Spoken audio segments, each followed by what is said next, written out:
Welcome back to the conversation circle where we circle governance issues with the people, and today we're circling governance issues with the DPP. Stephen the DPP ke mang, ke eng, ebile bone ba dira eng ha go ta mo go tsiseng tsa melao mo lehatsheng la rona. So we'll continue re tiro ya kgosi. Ha re hetsa ne re bua ka extradition, and you had explained what extradition is eng.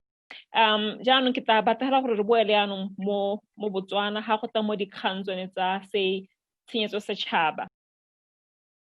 Gantsi, well, I guess being a center for public integrity, you know, we promote the principles of integrity, transparency, accountability.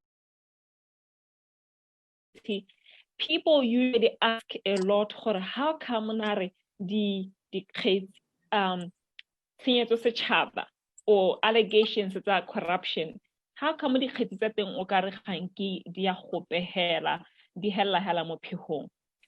Lona le DPP le tsena ka gone go ga go tang mo dikhantsong tsa tshenyetso setšhaba kana di case tsa tshenyetso setšhaba.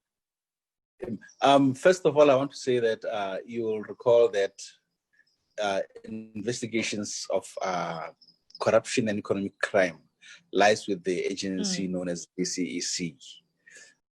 But that when you look at the act creating the DCEC, the Corruption and Economic Crimes Act, for a prosecution to be carried in respect of corruption cases, it must be carried out with the consent of the DPP.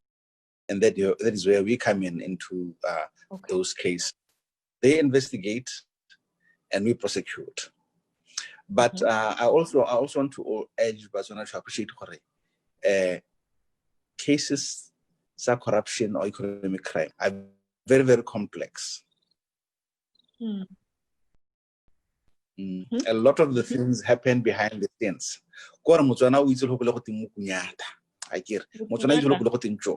Those things,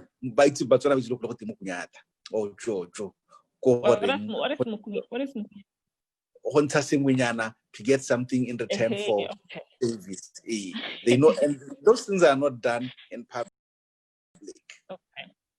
Those things are done secretly. And it's normally between two individuals or a circle of close friends. Sometimes trying to get through to break them apart and get the evidence is obviously very, very complex. You need a lot of circumstantial evidence. You need a lot of evidence from other people who would say, I have seen this particular occurrence, corruption or economic crime take place. And sometimes you find people hide those things in very sophisticated ways, such that it's not easy to say this is an act of corruption, but it may just have been an act of good-naturedness. My friend alone, he will pay me in due course. Or where there's economic crime, money are transferred to foreign destinations, and you have to follow that money through those foreign destinations. And you follow that money through that process that I mentioned earlier on about mutual legal assistance, where you ask your other counterparties, your respective cooperating partners offshore to help you procure such evidence. And those things do take time because later on they are formalized as well. You actually have to disclose a substantial amount of your case to the other party. But those, as I've said, are very secretive transactions, very difficult to break. Yeah, and very, very, very complex. But I think maybe let me ask this.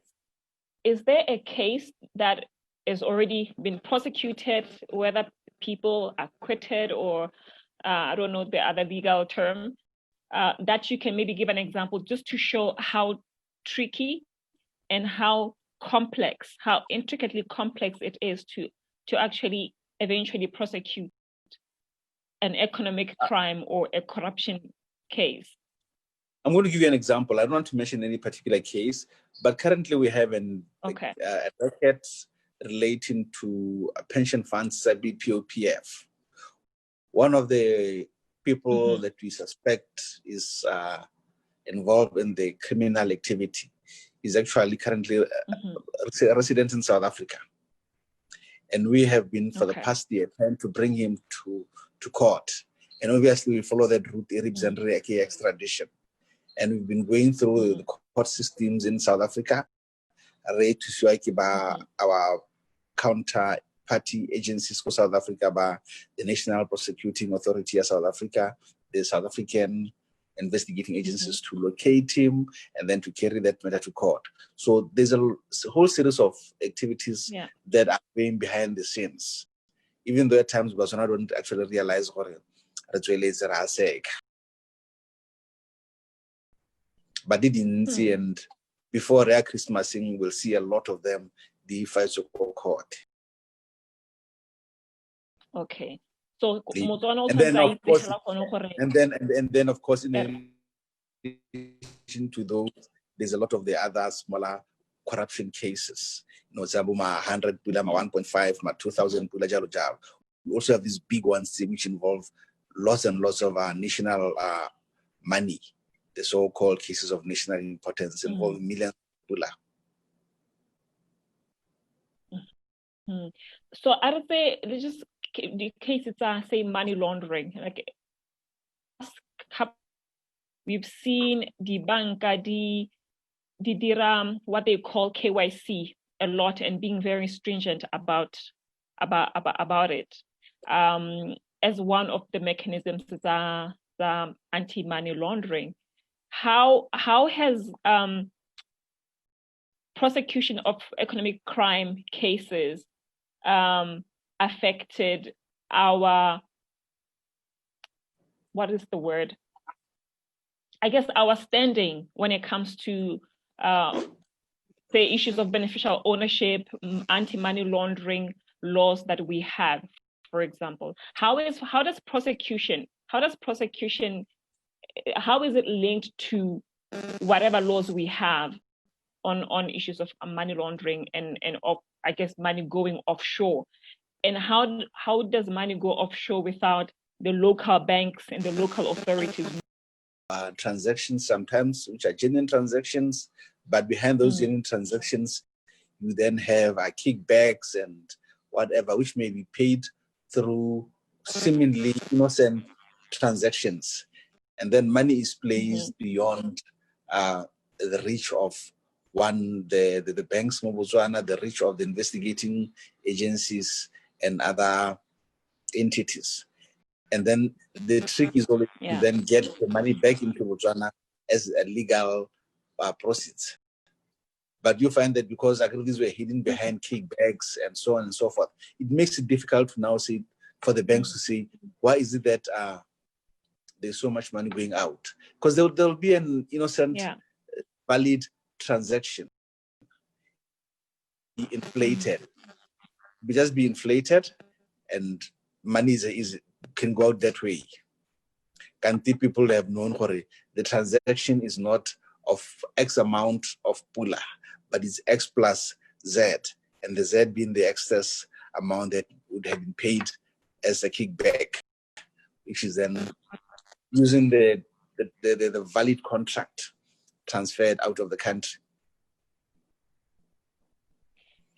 Okay, I got okay. Maybe I didn't get it. Please explain that again.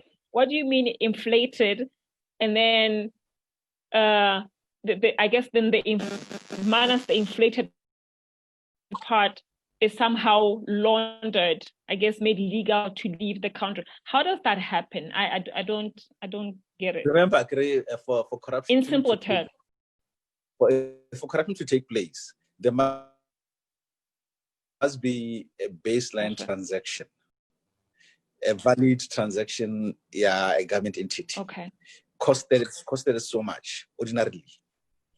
But obviously, because I've said corruption involves a lot of scheming by supposing suppliers and public servants and whoever. They probably were the easiest way to actually avoid briefcase, who should be actually read aside to say there's a problem. What you would normally do is just inflate the contract price, knowing what the actual value of services or goods, just maybe put in an extra 10%, an extra 25%, and then you transfer that money out as if it's a lawful payment for goods or services. Okay. So and then the money so the money goes out that way, you know. And when you go to the bank, remember you've got a contract that says the goods and services that are bought is 125 million pula. Again, from country A, you transfer that money, and maybe the 25 million pula over and above the 100 was the corruption kickback. But in the ordinary course of events, we believe that the transaction was valued at 100 million pula. So 25 million pula an inflated amount of the contract. 125 million. It's a valid transaction as far as the bank is concerned. Then how do you then split that money from the contract price vis-a-vis the inflated amount? And this is just on one of the ways that how these things happen.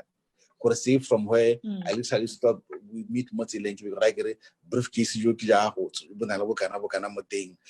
as a payback for that contract. People are more sophisticated. I get more and more sophisticated than simply giving money in briefcases.